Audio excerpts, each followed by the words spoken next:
Alors après cette table ronde intéressante, qui m'a beaucoup intéressée, donc sur les médecins, leur façon de s'intéresser au local, on va réélargir à une dimension planétaire, puisque on va parler ensemble de One Health. One Health, c'est un concept dont vous avez sûrement entendu parler, notamment pendant la pandémie. L'OMS en a parlé pas mal et a expliqué ce qu'on savait déjà, mais a quand même expliqué et a rappelé que toutes les santé humaines, écologiques, environnementales et animales sont connectées. Il y a une espèce d'équilibre entre les microbes, les vivants, les plantes sur la Terre qui fait que un problème de santé qui apparaît, une épidémie, une pandémie, peut être lié à la conséquence de différentes activités humaines qui ont mené, là on l'a vu, un microbe qui était présent, un virus qui était chez les chauves-souris a rencontré un humain et a s'y adapté, et puis ensuite a sauté d'un humain à l'autre, puisque c'est un microbe qui se transporte très facilement par le souffle, et d'ailleurs on reparlera du masque avec Jean-François Guégan. Alors pour aborder ce vaste sujet un peu vertigineux, puisque là c'est une nouvelle façon d'envisager la santé en allant bien au-delà de l'humain, de l'animal humain qu'on est, mais en parlant aussi de la santé des autres vivants de la planète. J'accueille sur ce plateau, merci beaucoup de nous avoir rejoints, Jean-François Guégan, qui est... Non, vous n'êtes pas épidémiologiste, c'est Marisa, excusez-moi. Vous êtes épidémiologiste aussi, donc vous êtes 2 épidémiologistes. Vous êtes professeur en santé publique à l'École des hautes études en santé publique. Et vous travaillez notamment à l'IRD, qui est l'Institut de recherche en développement, une autorité générale, un petit peu comme le CNRS, mais pour le développement.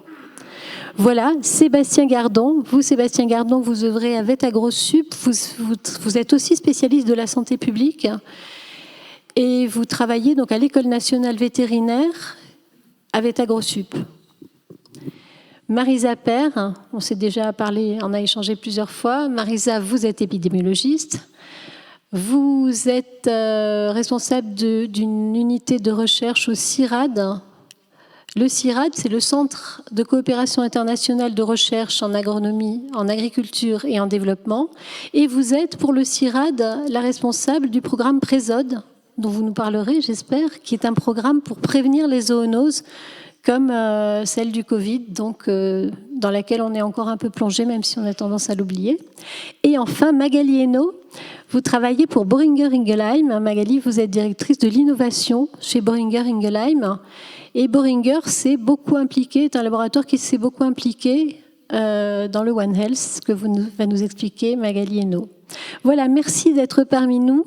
Nous allons aborder cette question en 3 points. Déjà, je vais demander à nos invités une définition du One Health, parce qu'on entend tellement parler, c'est vétérinaire, c'est de la santé publique, mais c'est aussi de la santé humaine, mais c'est aussi de l'écologie. Donc finalement, on ne sait plus très bien. Donc je demanderai à chacun un petit peu qu'est-ce qui est One Health et qu'est-ce qui ne l'est pas. Ensuite, je leur demanderai plutôt, quelles actions concrètes peuvent être développées dans cet esprit One Health. Et à la fin, on posera la question politique du One Health, c'est-à-dire qui pilote et qui finance cette nouvelle activité qu'on essaie de développer justement pour prévenir les problèmes de santé. Voilà. Donc, je me retourne vers vous. Déjà, on avait prévu de commencer avec vous, Sébastien, pour une définition du One Health. Voilà, vous aviez une définition... Oui. Merci. Oui, peut-être rapidement sur One Health au niveau peut-être historique, pour repartir un petit peu en arrière. Ce qu'il faut avoir en tête, c'est que quelque part, on faisait du One Health sans forcément le savoir, sans forcément l'afficher depuis très longtemps, notamment depuis la création de l'école vétérinaire, la première école vétérinaire au monde à Lyon, il y a de ça plus de 200 ans. Et donc, du coup, après, il y a eu une logique un peu de spécialisation, de séparation des savoirs qui ont un peu éloigné les vétérinaires d'un côté et les médecins de l'autre. Et il y a eu 2 mouvements qu'on peut caractériser.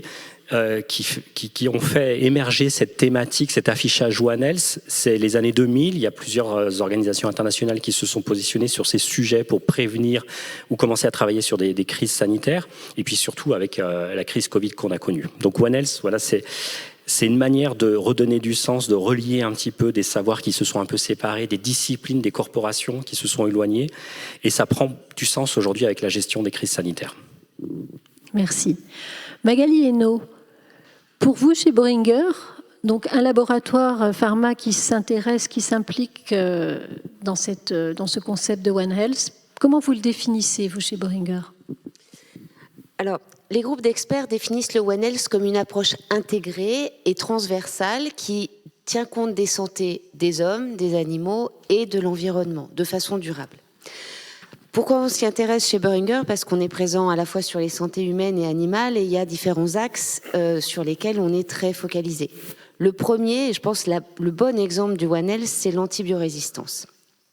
Qu'est-ce qui se passe avec l'antibiorésistance ? On a utilisé de façon abusive des antibiotiques, à la fois dans l'élevage et dans la santé humaine depuis des années, et les bactéries ont développé un gène antibiorésistant, et c'est un gène qui se transmet d'une bactérie à l'autre. C'est ce que disait tout à l'heure Philippe Sens, la pandémie silencieuse. On estime qu'aujourd'hui, c'est 1,2 million de personnes qui meurent chaque année liées à ça, parce que cette antibiorésistance provoque des problématiques pour traiter des pathologies bénignes. Vous allez vous faire arracher les dents de sagesse ou lors d'une grossesse. Si lors d'un accouchement, si on ne peut pas traiter l'infection bactérienne, c'est un problème. Si on ne fait rien, en 2050, les experts estiment que ce sera 10 millions de morts par an. Donc il faut adresser ce problème-là, et on ne peut pas l'adresser que pour la santé humaine, ou que pour la santé animale, ou que pour l'environnement. C'est une problématique qui est transverse. Bien sûr, il y en a d'autres. Il y a des problématiques liées à la pollution chimique, à l'utilisation des insecticides. Et puis, il y a, comme vous le disiez à l'instant, ce problématique des maladies infectieuses. On sait que les maladies émergentes proviennent à 75% d'animaux. Donc, on ne peut pas traiter une infection simplement sur une espèce donnée. Il faut prévenir, anticiper, savoir quels sont les pathogènes émergents, essayer de prévoir quand elles vont passer d'une espèce à l'autre. Et puis, il faut aussi ensuite traiter ce pathogène. Comment je le traite chez l'animal avant qu'il ne passe à l'homme, et la grippe, notamment la grippe aviaire, est un très bon exemple. Puis une fois qu'il a franchi la barrière de l'espèce humaine, comment on traite ça ? Et ça, on a plus l'habitude. Merci. Marisa, vous travaillez sur les zoonoses, mais de toute manière, vous travaillez sur One Health, vous êtes en plein dedans. Quelle serait votre définition à vous ? Alors, le One Health, pour amener une définition disons un peu simple, c'est vraiment reconnaître que notre santé, la santé humaine, est affectée par la santé de notre environnement et la santé des animaux. Qu'on ne vit pas dans une bulle, on est en interconnexion avec notre écosystème, et les activités que l'on va avoir sur cet écosystème et les activités, l'impact qu'on va avoir aussi sur les animaux, que ce soit en termes de pratiques d'élevage ou de pratiques d'agriculture et d'impact sur l'environnement qui vont affecter les espèces sauvages, va avoir un impact sur notre santé. Donc reconnaître cette interconnexion, c'est le cœur de l'approche One Health. Ensuite, le One Health, c'est important de le mentionner, c'est un moyen, ce n'est pas une finalité. On ne fait pas du One Health pour faire du One Health, on fait du One Health pour pouvoir résoudre un problème en prenant en compte tous les facteurs qui sont liés à ce problème. C'est-à-dire que pour pouvoir prévenir l'émergence d'une maladie, on va non seulement regarder les facteurs cliniques, qu'est-ce qui va se passer chez l'homme quand la maladie va arriver, qu'est-ce qui se passe chez l'animal quand la maladie est là, mais aussi les pratiques d'élevage, les pratiques écologiques, les pratiques humaines qui affectent l'environnement ou le territoire et qui ont un lien avec la circulation, l'émergence et la pérennisation de ces maladies. D'accord. Vous, Jean-François Guégan, vous avez une définition particulière. Vous m'avez parlé de tarte à la crème. Donc, elle est plus dans la dimension du temps long, la dimension historique. Alors j'ai descendu le masque, je le remettrai ensuite. Je suis un peu attristé de voir que peu de monde dans cette salle porte le masque. Moi, je vous conseille, en tant qu'ancien membre du Haut Conseil de la Santé publique et de la section qui avait voté pour l'achat des fameux 1,3 milliard de masques il y a quelques années de ça, de porter le masque. Je vous assure, il y a 15 jours, j'ai attrapé une grippe, ou plutôt un syndrome grippal bien cogné. Et je peux vous dire que ça m'a véritablement rappelé les 2 dingues que j'ai attrapées dans les zones intertropicales. Donc, portez le masque. Alors, dans mon propos, je distingue d'une part la nécessité absolument de décloisonner les disciplines et de développer ce qu'on appelle de l'interdisciplinarité et de la transdisciplinarité. Je ne vais pas les définir parce que ce serait trop long.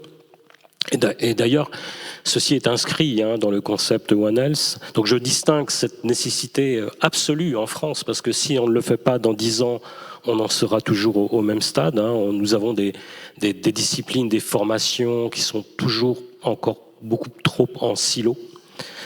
Et c'est d'abord par ça qu'il faut commencer, c'est-à-dire restructurer en profondeur nos différentes formations et finalement de distinguer du One Health dont il est question dans cette table ronde. Alors la définition, elle est un peu plus dans la profondeur et le recul qui est aussi dû à mon âge. Effectivement, on vient de le dire, c'est un concept qui est très ancien, mais c'est aussi un concept qui est devenu aujourd'hui très, dans la proclamation, dans le discours, sans que l'on s'intéresse finalement au formalisme scientifique qui se construit derrière. D'ailleurs, la plupart du temps, il n'y en a pas. Il est devenu aussi finalement très politique et parmi les 4 grands concepts de santé globale, il y en a 4 qui sont d'ailleurs plus anciens que le concept One Health, eh bien chacun d'entre eux est né d'une discipline mère qui tient finalement à retenir le concept qui en est issu, et le concept One Health, il est tout de même tenu par les sciences vétérinaires pour beaucoup, qui vous rappellent que 62 à 74% des agents infectieux et parasitaires, d'ailleurs plus infectieux que parasitaires, sont d'origine animale. Mais vous imaginerez bien qu'il n'y a aucun horloger, au sens voltairien du terme, qui a jeté les premiers miasmes sur les animaux. Vous en conviendrez bien. Donc les miasmes et germes microbiens affectant les animaux, eh bien, ils viennent de quelque part. C'est-à-dire, ils viennent de l'environnement, ils viennent du sol, ils viennent de l'eau et ils viennent aussi de la rhizosphère des plantes. Ce que n'appréhende absolument pas le concept One Health. C'est-à-dire que le concept One Health, en réalité, il tente de résoudre finalement le dilemme de l'apparition de l'œuf ou de la poule. Moi, je m'y tenterai pas, en réalité. Il questionne aussi notre présence sur la planète, c'est-à-dire qu'est-ce qu'on y fait, qu'est-ce qui vient de nous. Voilà, effectivement, mais c'est appréhendé aussi par d'autres concepts, notamment le concept de santé planétaire. Et donc, du coup, on l'a rappelé, c'est un concept aussi très ancien qui a une empreinte aussi très politique. C'est-à-dire que ce sont essentiellement les Britanniques après la décolonisation de leur pays, notamment en Afrique, qui vont se dire on a absolument besoin de revenir sur le terrain, notamment africain, et donc qui vont le traduire par ce qu'il va devenir le concept One Health, qui vous rappelle d'ailleurs dans sa définition un peu ce qu'ils ont nommé le Commonwealth. D'accord ? Donc, finalement, c'est un souhait de retour sur le terrain pour pouvoir acquérir du matériel biologique sur les terrains d'occupation, d'influence britannique à l'époque. D'accord, mais aujourd'hui, on est quand même confronté, on a pris conscience et on a réalisé l'impact de beaucoup de nos activités et de beaucoup de nos activités économiques et de nos habitudes sur la santé et de l'environnement et des animaux et sur la nôtre, du coup.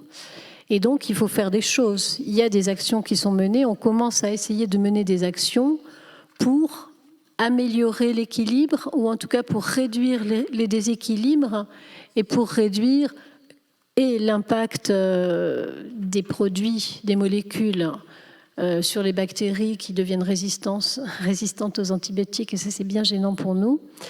Le miracle antibiotique est terminé parce que les bactéries ont trouvé un moyen d'y résister, mais aussi sur les zoonoses, puisqu'effectivement une partie des maladies humaines ont été portées par des animaux. Cela dit, une partie des maladies animales ont été aussi transmises par les humains. Donc le vivant, c'est ce que vous disiez Marisa, c'est un circuit.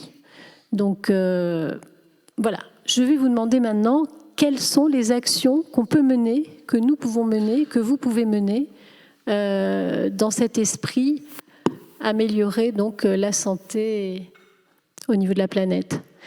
Je vais commencer peut-être avec vous, Marisa, parce que vous faites des choses assez concrètes autour de... Enfin, vous faites tous des choses concrètes, mais on en avait déjà parlé, j'avais trouvé ça très intéressant.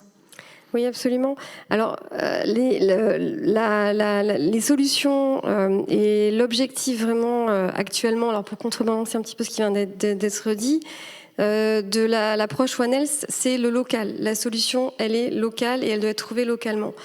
Donc, ce qu'on essaie de mettre en œuvre depuis déjà une vingtaine d'années, effectivement, l'approche One Health date quand même historiquement et plus récemment avec la pandémie de SARS-CoV-1 et notamment la grippe aviaire, où il y a eu beaucoup de travaux qui ont été relancés dans beaucoup de pays. Donc l'idée, c'est vraiment de développer des solutions au niveau local, en mettant en place des approches participatives qui font se rencontrer autour de la table et font discuter donc les différents acteurs, que ça soit les acteurs opérationnels, donc les communautés locales, les chasseurs, les éleveurs, les agents de l'environnement, les agents techniques de santé humaine et animale, mais aussi les décideurs politiques. Et si on prend l'exemple, par exemple, de la surveillance et des systèmes de détection précoce, donc on travaille dans différents pays, que ce soit en Afrique, en Asie ou en Amérique latine, pour accompagner les chercheurs nationaux, les chercheurs locaux, pour mettre en œuvre ces approches de dialogue au niveau local, pour que ces acteurs définissent des systèmes d'alerte précoce qui leur sont pertinents, qui leur sont propres et qui sont efficaces à leurs échelles. Parce que jusqu'à présent, les stratégies de santé, les politiques de santé ont été définies de manière très top-down. Donc elles sont définies sur des priorités internationales qui vont être ensuite déclinées à l'échelle nationale et ensuite au niveau local. Et évidemment, c'est souvent pas adapté ni aux contraintes ni aux besoins des acteurs qui sont en première ligne face au risque. Donc voilà, donc les solutions concrètes, elles sont locales et elles sont par le biais de la mise en œuvre de ces systèmes de surveillance communautaire participatifs, où chaque acteur, chaque personne prend conscience de son rôle en tant que première personne en face confrontée au risque, en tant que source de données, c'est-à-dire que ce sont des gens qui vont voir des animaux morts dans la forêt, ce sont des gens qui vont être en contact avec ces animaux, qui vont avoir des premiers symptômes, qui vont aussi avoir un impact ou des événements rares dans leurs élevages et qui vont pouvoir, en discutant dans ce dialogue et ce système, cette collaboration locale, se rendre compte que quelque chose se passe et qu'il y a peut-être une émergence de maladie ou une maladie qui circule et qu'il faudrait contenir. Le deuxième angle, après avoir identifié un événement, au-delà de tout ce qui se passe, parce qu'il se passe toujours des choses, donc il faut arriver à identifier vraiment que c'est quelque chose de différent qu'il faut prendre en compte, il faut agir. Et il faut agir rapidement. Et souvent, ce qui se passe dans les systèmes traditionnels, c'est que l'information revient de ce qu'on appelle les sources de données, c'est les gens. Les gens sont considérés comme des sources de données dans le système pour que des agents, des techniques prennent action. Donc là, nous, ce qu'on dit, c'est qu'en fait, il faut vraiment que ces gens ne soient plus considérés comme des sources de données, mais comme des acteurs à part entière, et que ce soit eux qui définissent les actions locales et rapides à mettre en compte pour contenir les premiers signes d'émergence et pour éviter la diffusion de la maladie au niveau local, national, international et global.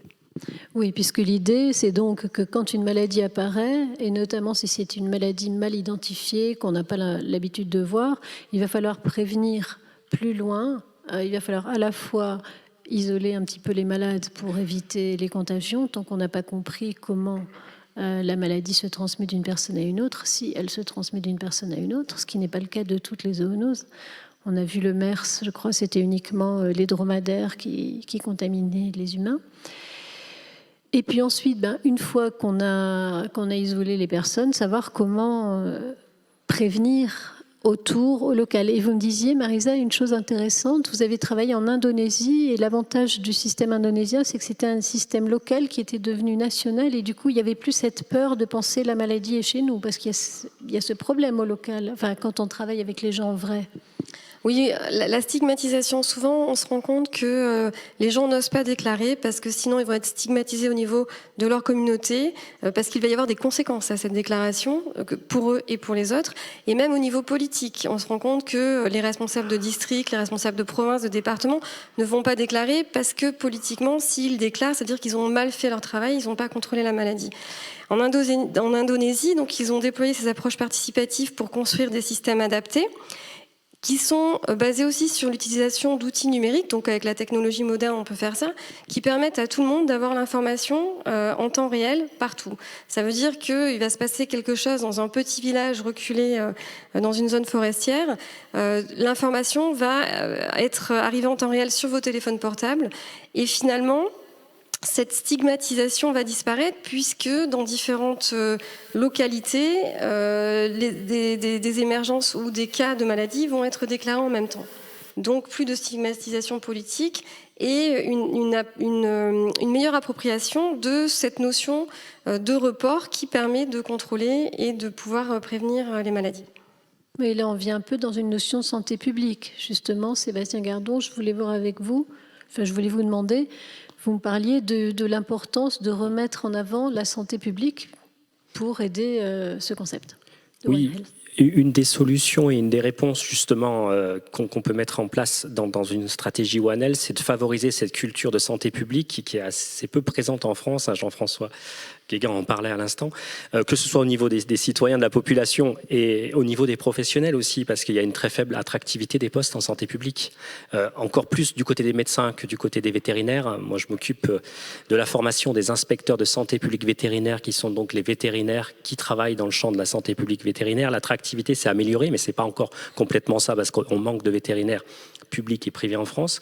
Mais du côté des médecins, c'est quand même souvent les postes qui sont pris en dernier, avec la médecine du travail, donc les postes de santé publique. Et donc, il faudrait favoriser cette culture, améliorer la formation, comme on le disait à l'instant. Et puis, comme on veut des politiques et des stratégies beaucoup plus centralisées, plus de coordination des politiques transversales, le risque, c'est de créer encore plus de centralisation, plus de coordination.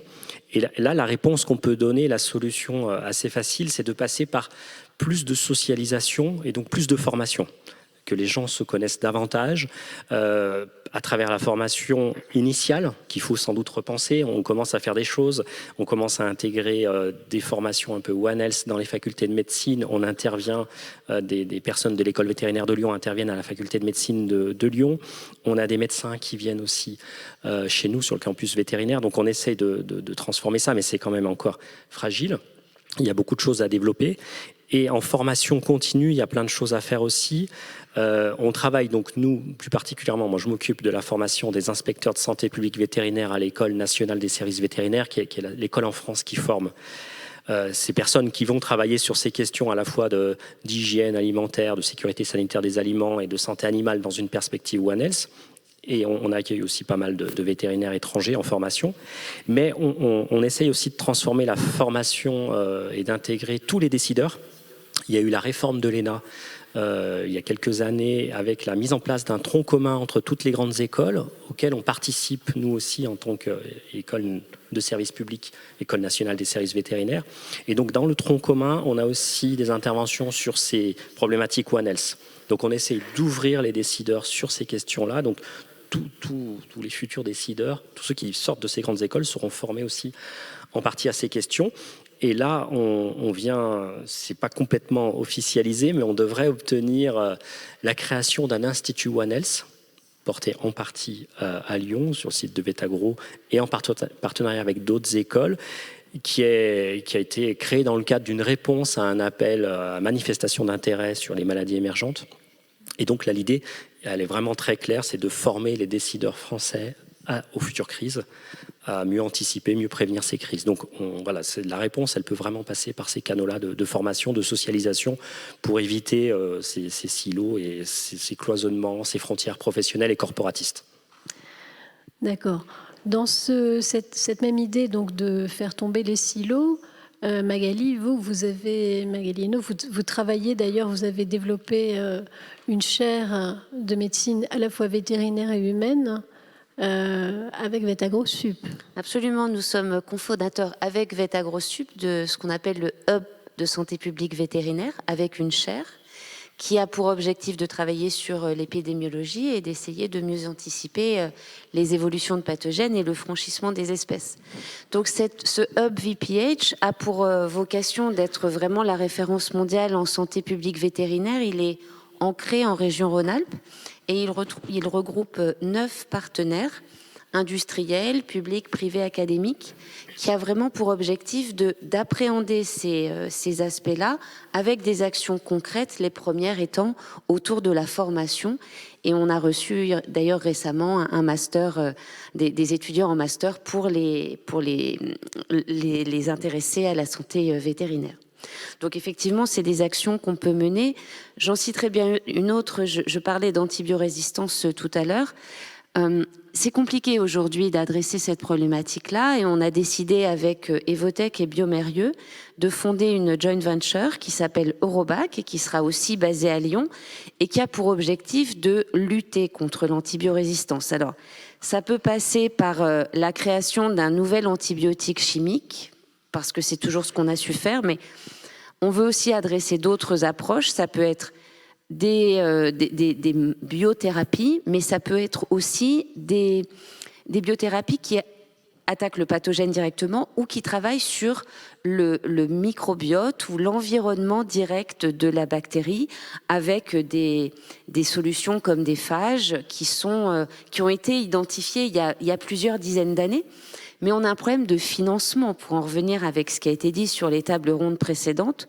Aujourd'hui, c'est difficile de financer un nouvel antibiotique. On a un marché déclinant, on ne va pas avoir de financement public pour un nouvel antibiotique. Donc, quel modèle économique trouver pour des solutions qui vont lutter contre l'antibiorésistance sans propager de nouvelles entités chimiques dans l'environnement qui vont aggraver le phénomène? Et donc, c'est pour ça en tant qu'entreprise familiale qui réfléchissons sur le long terme, nous investissions sur ce type d'initiative pour adresser sur le long terme des solutions. Oui, parce que quand on parle effectivement de créer des nouveaux antibiotiques, si les bactéries deviennent résistantes aux antibiotiques qu'on a créés et auxquels elles se sont malheureusement adaptées et face auxquels elles ont appris à combattre, forcément, aujourd'hui, si on fait un nouvel antibiotique, on va créer des nouveaux antibiotiques. Le principe de la médecine, c'est de le donner le moins possible à des patients pour éviter à apprendre aux bactéries de ces patients à y résister. Donc, en gros, si on demande au labo pharma de créer de nouveaux antibiotiques qui vont être vendus le moins possible, parce qu'il faudra qu'ils soient en fait des antibiotiques de sécurité qu'on utilisera uniquement en cas de danger très grand, forcément, vous allez devoir créer des antibiotiques qui ne seront pas vendus. Il y a un problème de modèle économique à revoir, avec lequel on avait parlé aussi avec Pierre Dubois ce matin. Un problème de modèle économique de l'antibiotique. Pour vous, Jean-François, concrètement, est-ce que vous avez des rêves, des idées, des envies? Oui, alors je reprends un propos précédent, mais juste donner quelques statistiques à propos de l'antibiorésistance. On le sait depuis 40 ans en fait. Et donc c'est pas un problème de médecine, c'est un problème de biologie et de biologie évolutive. Toute espèce bactérienne soumise à une pression médicamenteuse par des antibiotiques voit une résistance émerger au bout de 4 à 5 ans. Et ça, on le sait, c'est quasiment systématique et régulier.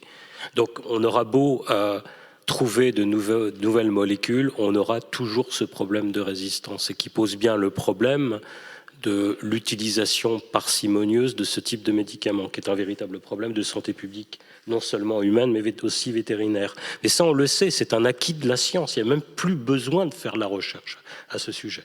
On sait qu'il y a de la résistance à intervenir tous les 4 à 5 ans. Par exemple, pour vous donner une statistique, je suis à Montpellier, où je donnais un cours il n'y a pas très longtemps. Tous les jours, vous avez entre 7 et 8 personnes à mourir de problèmes liés à de l'antibiorésistance dans les CHU montpelliérains. Tous les jours, 7 à 8 personnes, alors qu'il y a 20, 30 ou 40 ans, on pouvait soigner ces personnes parfaitement. Et aujourd'hui, on ne peut plus parce qu'il y a de la toto, de la multirésistance et aucune aucun médicament n'est aujourd'hui valable. Alors, quelles interventions? Eh bien, pour moi, beaucoup plus que One Health, parce que c'est aussi ce qu'exprime finalement One Health, c'est de véritablement abandonner l'hégémonie disciplinaire, et notamment de certaines disciplines qui se posent de manière très hégémonique dans le système de la connaissance et de la culture, et revoir en profondeur les formations. Par exemple, mes étudiants en médecine ne savent pas ce qu'est un risque. Ils confondent entre un risque et un aléa ou un danger, alors que ce n'est pas du tout la même chose. Voilà. Et donc, c'est quand même étonnant que des étudiants en médecine de 5e, 6e année ou voire en internat ne sachent plus aujourd'hui ce qu'est un risque. Je trouve ça catastrophique. Et donc, si on en arrive là, c'est tout simplement parce qu'à partir des années 85, c'est le développement de la biologie moléculaire prégnante dans nos domaines qui va aussi certainement conduire à une hyperspécialisation, mais à une forme, moi, de ce que j'appelle un lessivage de la pensée scientifique.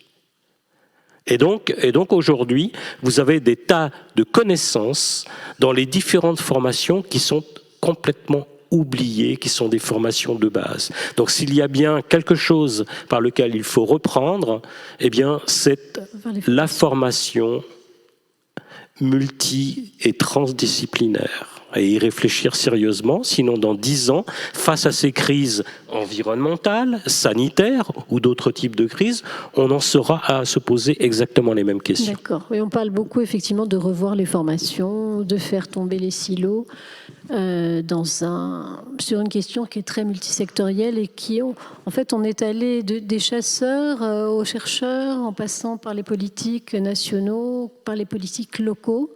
Entre les différentes îles d'Indonésie où chacun n'a pas envie qu'on sache que la maladie s'est propagée chez lui, à moins qu'elle se propage dans toutes les îles, auquel cas ça sera moins un problème, effectivement.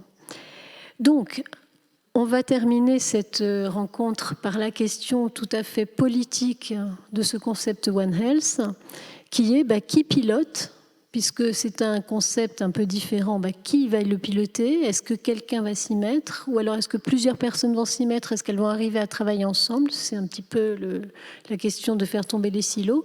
Et puis aussi, qui finance? Ça fait aussi partie des questions qu'on peut se poser autour de One Health. On veut faire avancer One Health, mais qui pilote et qui finance?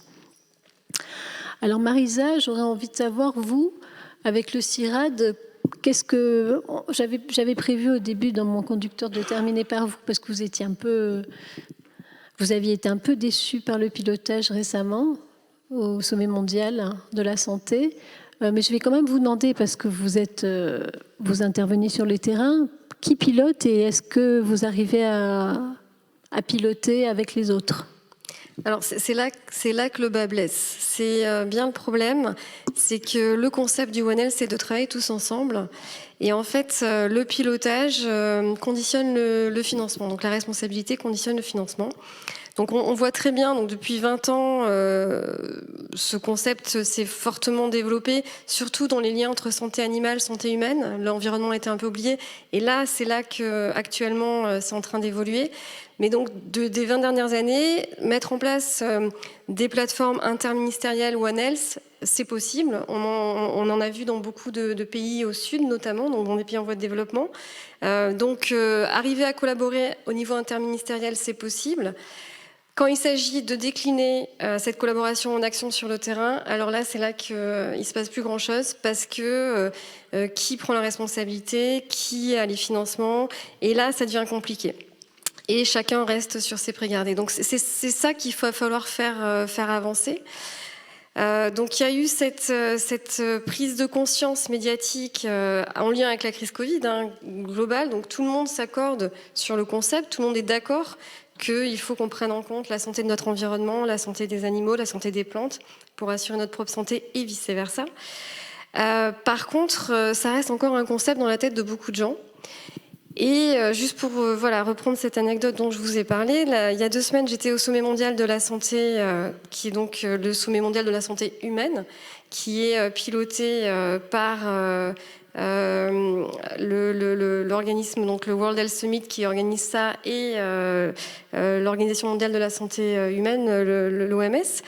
L'année dernière, le focus central de la conférence, c'était vraiment One Health. One Health était au centre, donc comment on fait pour travailler tous ensemble, qui finance quoi, etc. Et là, cette année, il y avait 2 ou 3 sessions sur le One Health. Et les annonces qui ont été faites au niveau du lancement du sommet, notamment par des grandes fondations qui relancent l'éradication de maladies comme la polio, ont été faites de manière unilatérale dans un concept très en silo de santé humaine pour la santé humaine. Donc il y a eu une annonce de plaidoyer de plusieurs milliards de dollars, je dirais même, pour assurer l'éradication de la polio. Ça, et sans aucune mention du concept One Health, dans l'idée de se dire on pourrait travailler sur l'éradication de la polio en prenant en compte les problématiques locales, les problématiques de santé animale des gens qui sont concernés. Parce que la difficulté dans l'éradication de la polio, c'est d'atteindre le dernier cas dans des zones reculées, villageoises, au fin fond de l'Inde ou dans d'autres pays.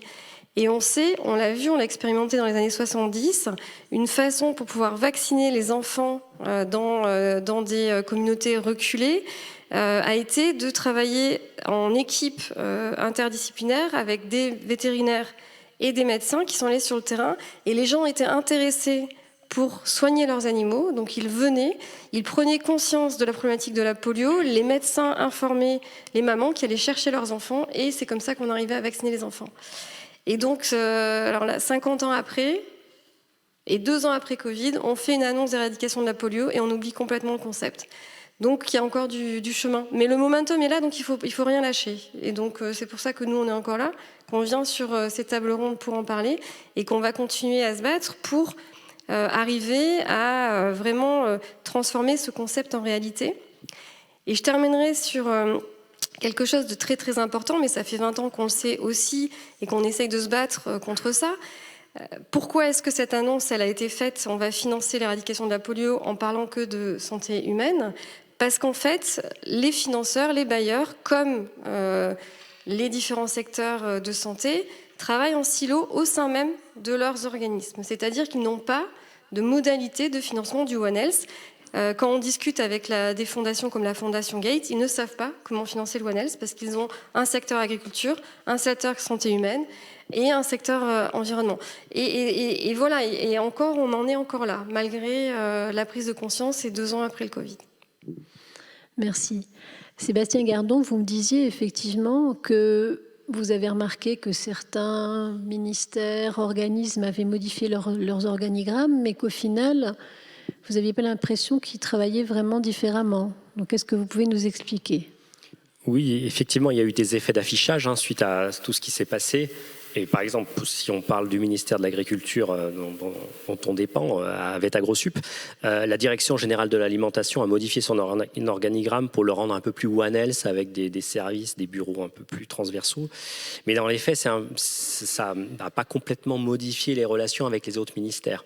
Donc je rejoindrai ce qui a été dit avant, c'est-à-dire qu'au niveau national, on a vraiment cette culture et cette difficulté à travailler en interministériel, notamment en France. Dans d'autres pays, ça peut être un peu différent. Alors qu'au niveau international, il y a des groupes d'experts, il y a des organisations internationales qui ont vraiment lancé des choses. Au niveau local, il se passe des choses, il y a des expérimentations, il y a des projets de maison One Health à Montbéliard, à Belfort, pas très loin d'ici. À la ville de Lyon, il se passe plein de choses sur les problématiques de santé et biodiversité ou dans d'autres villes sur des problématiques de nature en ville notamment. Et puis aussi au niveau européen, il se passe des choses. La DG Santé a mis en place tout récemment un pôle One Health. Donc c'est en train de vraiment se structurer au niveau européen. Et on voit là vraiment la différence entre les politiques de santé animale, les politiques de santé des consommateurs qui sont très intégrées. Le consommateur est très protégé au niveau sanitaire à l'échelle européenne. Mais en termes de santé humaine, on n'a pas du tout ce genre de politique. On n'en est pas là au niveau européen. Mais c'est en train de bouger. Et on se rend compte que il y a une institutionnalisation du One Health qui est en train de se mettre en place, qui est un peu récupérée, il y a des compromis.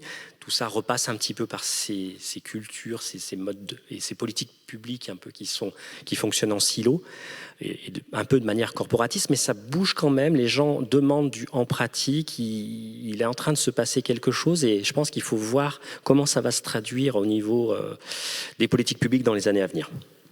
Oui, on a vu que les jeunes médecins étaient plus avaient plus envie de travailler ensemble. Les nouvelles générations, espérons, auront compris qu'il faut faire tomber les silos et travailler ensemble. Vous, chez Boehringer, effectivement, les silos, vous avez accepté de les faire tomber en faisant ne serait-ce que Roback. Et vous m'avez dit, nous, on est prêts à travailler de façon transdisciplinaire et avec d'autres. Absolument. Et on est vraiment engagé pour faire tomber ces silos. On pense aussi qu'il faut avoir des instances plus transverses, des délégations interministérielles. Et en même temps, on est bien conscient qu'on se heurte encore au quotidien avec des fonctionnements administratifs qui ne sont pas forcément cohérents avec les objectifs qui sont affichés. Si je prends juste l'exemple du protocole de Nagoya, donc c'est un protocole international qui vise à permettre de partager les bénéfices issus de l'utilisation des ressources génétiques. Donc globalement, c'est un objectif qui est parfaitement louable. Ce qu'on voit aujourd'hui, c'est que ce protocole a été signé par un très grand nombre de pays, mais que la mise en œuvre de ce protocole est extrêmement compliquée, puisque nous n'avons pas les capacités dans les différents pays de mettre en œuvre les contrats qui vont de façon très pratique définir comment les bénéfices vont être partagés. Qu'est-ce que ça veut dire ? Ça veut dire qu'une maladie émergente, sur un pathogène, sur un virus qui est identifié dans un pays, quel qu'il soit, en Afrique, en Asie, en Amérique latine, les grosses entreprises pharmaceutiques comme nous ne pouvons pas les exploiter tant qu'on n'a pas mis en place un contrat. Donc, pendant tout ce temps, et la mise en place d'un contrat, ça peut prendre 2 ans, 5 ans. Donc, tant qu'on n'a pas ce contrat, on ne peut pas séquencer le pathogène, on ne peut pas commencer le développement de la solution. Imaginez si ça avait été impacté pour le Covid. Donc, des grandes ambitions, c'est très bien. Le protocole de Nagoya, dans son principe, est excellent. La mise en œuvre pose problème. Et aujourd'hui, il faut être extrêmement vigilant à la mise en œuvre de ce genre de grandes directives, parce que le temps peut être très impactant sur des pathogènes de type One Health comme ça. De toute manière, effectivement, travailler ensemble, ça implique aussi d'accepter de lâcher une partie de sa puissance, de son pouvoir sur le processus. C'est aussi ce qu'on se disait ce matin autour de l'Europe de la santé. Si chaque nation a sa façon de travailler entre les médecins et les patients, elles auront du mal et elles ont eu du mal à harmoniser leur processus puisque chaque pays sait mieux que les autres comment il faut faire. C'est ce que vous me disiez, Jean-François Guégan, chaque pays fait du One Health mieux que les autres et ça a un petit côté colonialiste.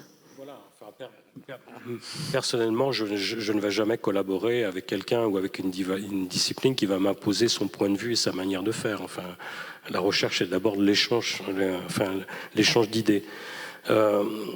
Donc One Health reprend un vieux leitmotiv issu de la santé publique, et d'ailleurs c'est très très bien, c'est mieux vaut prévenir que guérir. On a d'ailleurs des statistiques avec énormément de productions scientifiques qui ont été faites qui vous démontrent que pour prévenir les zoonoses et donc de mettre l'argent pour comprendre les facteurs responsables de ces émergences d'agents infectieux d'origine animale, ça coûte 100 à 700 fois moins cher que finalement de laisser faire le système, laisser le feu courir et puis essayer de récupérer la situation ensuite, et notamment par le développement de vaccins.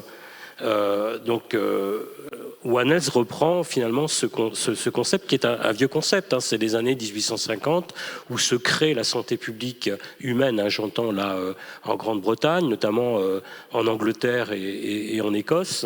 Et puis, moi, ce que je constate, c'est que finalement, depuis 170 ans, dans nos systèmes de pensée, de la manière de faire, de pratiquer, rien n'a finalement changé. On laisse faire un système, on laisse un feu partir, et puis on essaie, si l'on peut, de l'enrayer, et quand on peut. Mais on n'a aucune approche d'anticipation pour enrayer et prévoir ces feux. Et c'est probablement là et dans différents autres secteurs que de la santé planétaire qu'il faut renverser notre manière de faire et de pratiquer. C'est un petit peu pourtant l'action de Présode. C'est d'anticiper et de créer les réseaux pour... Oui, non mais... Voilà, donc la nouvelle génération vous redonne-t-elle confiance ? Oui, mais ce que j'observe, c'est qu'en 70 ans, au moins en médecine et santé publique humaine, rien ou pas grand-chose n'a changé pour comprendre les déterminants de santé et agir sur ces déterminants de santé qui peuvent être socio-économiques, qui vont avoir un poids extraordinaire dans la mortalité et la morbidité des populations. Voilà, ça c'est le travail de l'épidémiologie de la santé publique. Quasiment rien, et notamment en France, n'est fait. Ce sont des disciplines en médecine qui sont considérées comme des disciplines minoritaires.